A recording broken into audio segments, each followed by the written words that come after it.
Assalomu alaykum yorobun. Koreys tilini noldan birgalikda o'rganamiz. Birinchi darsimiz koreys tili alifbosi. Koreys tili alifbosida 40 ta harf mavjud. Shularni 21 tasi unli harflar, 19 tasi esa undosh harflar hisoblanadi. Har bitta harfni o'qilish qoidasi bo'ladi. Siz harflarni o'qilish qoidasi bilan birgalikda o'rganadigan bo'lsangiz, keyinchalik talaffuzda muammolar kamroq kelib chiqishi mumkin bo'ladi. Xo'p, unli harflar. Unli harflar qanday yaratilgan?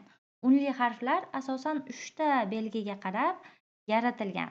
Bu dumaloq osmon, yer va odam. Xuddi shu 3 ta belgiga qarab asosiy unli harflar yaratilgan. Asosiy unli harflarni qo'shilishidan esa qo'shma unlilar paydo bo'ladi. Biz bugun asosiy unlilar va undosh harflarni o'rganamiz. Asosiy unlilar. Asosiy unlilar 10 ta hisoblanadi. Har bittasini ko'rib chiqamiz. Tashqariga qaragan chiziqcha A.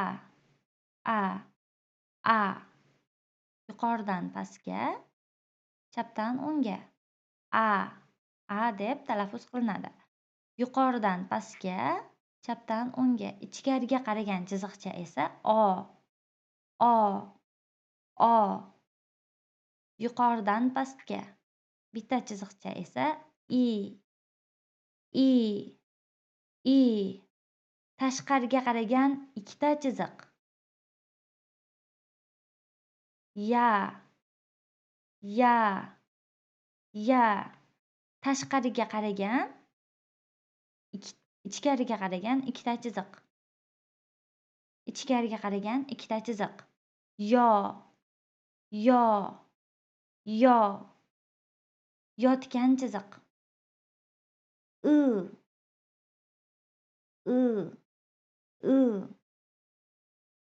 Yuqoriga qaragan kichkina chiziq va yotgan uzun chiziq. O'rdak deganimizdagi O harfi bo'ladi. To'g'ri talaffuz qilishimiz kerak buni. Yuqoriga qaragan ikkita chiziq. Yuqoriga qaragan ikkita chiziq. Yo. Pastga qaragan bitta chiziq. U. Pastga qaragan ikkita chiziq. Pastga qaragan ikkita chiziq. Yu.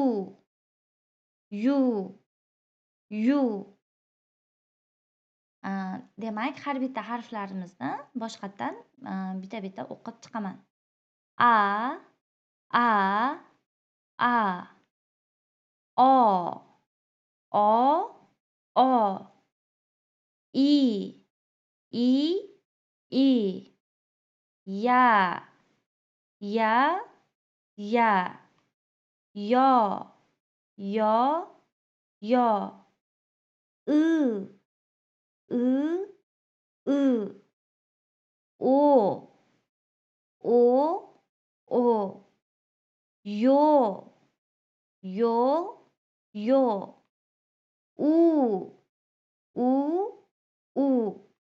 Yo.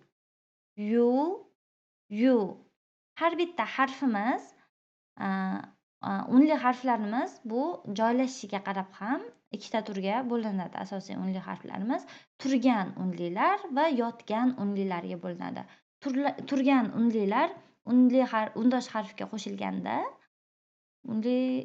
unlini shunaqa yoniga qo'shiladi.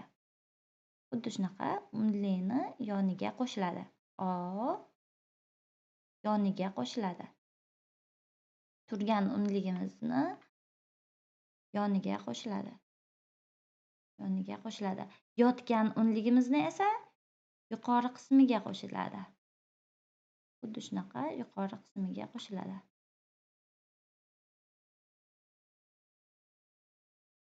Undosh harflar yuqori qismiga qo'shiladi. Xuddi mana shu holatda. Xuddi rasmda berilgan holatda. Endi undosh harflarimiz. K harfi bu K, G harfi. So'zni boshida va bo'g'inni oxirida kelsa K deb talaffuz qilinadi. Ikkita unlini o'rtasida kelsa esa g deb talaffuz qilinadi. Xo'p, o'qilishini ko'rib chiqamiz.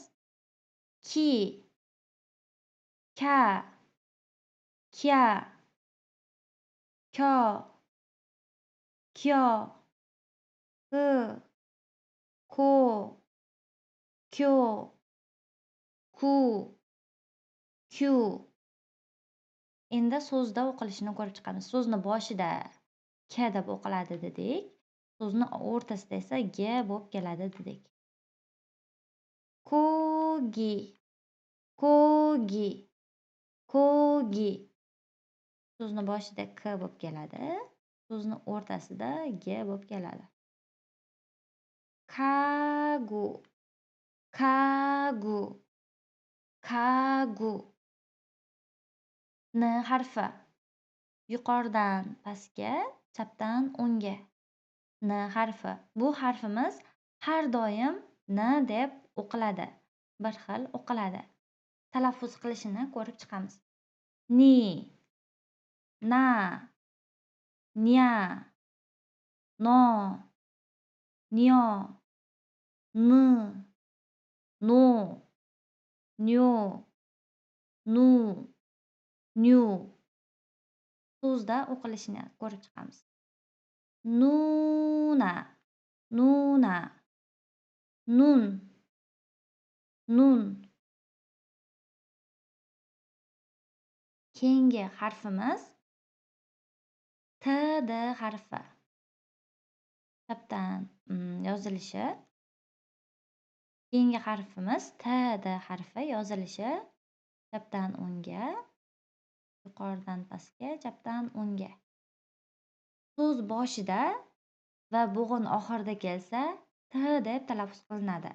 Ikkita unlini o'rtasida kelsa esa D deb o'qiladi.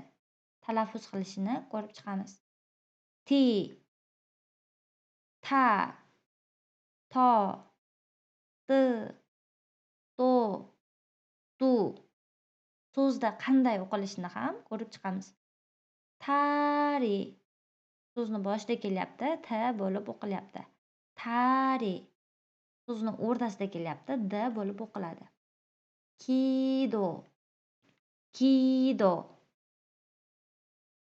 Keyingi harfimiz R harfi. R harfi. Keyingi harfimiz R harfi. So'zni boshi va bo'g'ini oxirida kelsa L deb talaffuz qilinadi. Ikkita unlini o'rtasida kelsa esa R deb o'qiladi. Xo'p, talaffuz qilinishini ko'rib chiqamiz. Ri, ra, ro, ri, ro, ru. So'zda qanday talaffuz qilinishi? Toro, toro, toro. O'rtada kelyapti. Unlini o'rtasida kelyapti. Unlini o'rtasida kelyapti.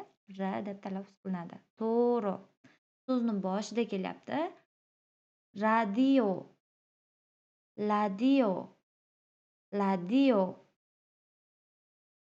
Keyingi harfimiz M harfi.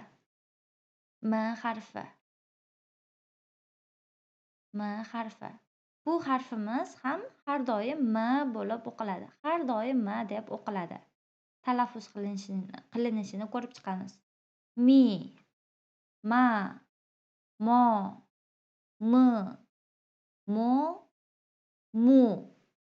So'zda qanday o'qilishini ham ko'rib chiqamiz. Namu, namu, ma'muri, ma'muri.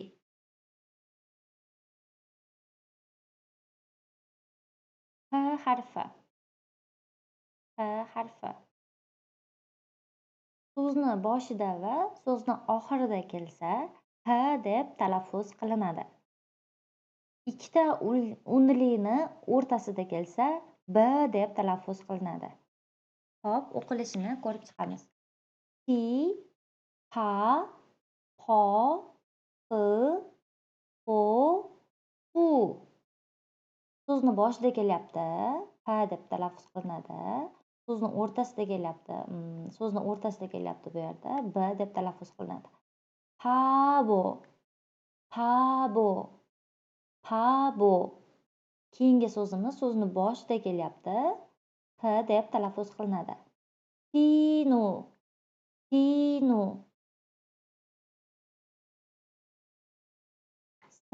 Sh harfi. Sh harfi. I, ya, yo, yo, yu, vi unlilari bilan kelganda sh deb talaffuz qilinadi. Sh deb talaffuz qilinadi. Sh deb o'qiladi. Qolgan unlilar bilan kelganda s deb o'qiladi. Xo'p, talaffuz qilinishini ko'rib chiqamiz. Shi, ta, cha, to, sho, si, so, sho, su, shu. So'zda talaffuz qilinishi. So'ri, so'ri. Shiso, shiso. I harfi bilan kelgani uchun sh deb talaffuz qilinadi. Keyingi harfimiz n harfi. Aylana, shunchaki aylana. Bu unli harflarimiz bilan kelganda hech qanday talaffuz qilinmaydi. Hech qanday harfni bermaydi. Koreys tilida unli harflar bitta o'zi yozilmaydi hech qachon. Unli harfdan boshlanadigan so'zlarda unli harfga ergashib keladi shunchaki. Unli harflar bilan hech qanday talaffuz bermaydi. Patchimda kelganda esa bo'g'inni oxirida, ya'ni bo'g'inni oxirida mana shu holatda kelganda esa deb talaffuz qilinadi. Misol uchun kang, kang, kang. Bu yerda unli bilan kelyapti. Agi, agi, agi. Xuddi shunday talaffuz qilinadi. Ch, j harfi. Ch, j harfi. Bu harfi so'z boshida kelganda ch deb o'qiladi. Ikkita harfni, ikkita unlini o'rtasida kelsa esa j deb talaffuz qilinadi. Bo'g'inni oxirida kelganda esa t deb talaffuz qilinadi. Bu t bo'lib kelishini keyingi darsimizda yaxshilab tushuntirib beraman. Xo'p, talaffuz qilinishi. Chi, cha, cha, cho, cho, ch, cho, cho, chu, chu. So'zda o'qilishi. So'zni boshida kelyapti.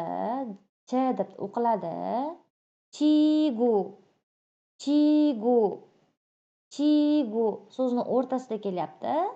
J deb o'qiladi. Aju, aju. Xo'p, keyingi harflarimiz koreys tilida 3 ta k harfi bor. Ular talaffuziga qarab bir-biridan farq qiladi. Bir qaraganingizda 3tasi ham bir xil harfday ko'rinishi va eshitilganda ham bir xil harfday eshitilishi mumkin. Lekin buni koreys tili juda ham yaxshi farqlay oladi. Agarda siz buni qanday talaffuz qilinishini o'rgansangiz, siz ham farqlay olasiz albatta. Mana bu o'rgangan harfimiz, boyagina o'rgandik k. So'zni boshida kelsa k bo'ladi dedik. Ikkita unlini o'rtasida kelsa g bo'ladi dedik. Kagu, kagu. Agi, agi. Kasu, kasu. Xuddi shunday o'qiladi. Keyingi k harfi esa k, shunchaki k harfi, k. Zarb bilan chiqadi k harfi. Copy, copy, copy. Ko, ko. Kape, kape. Keyingi k harfimiz esa bu harfimiz jarangdor k hisoblanadi, lekin siz talaffuz qilganingizda havo chiqmasligi kerak. Qog'oziga k deb aytganingizda havo urilmasligi kerak. Qog'oz hilpiramasligi kerak bo'ladi.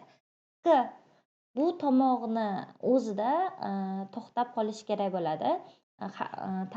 Havo talaffuz qilganingizda havo chiqmasligi kerak bo'ladi.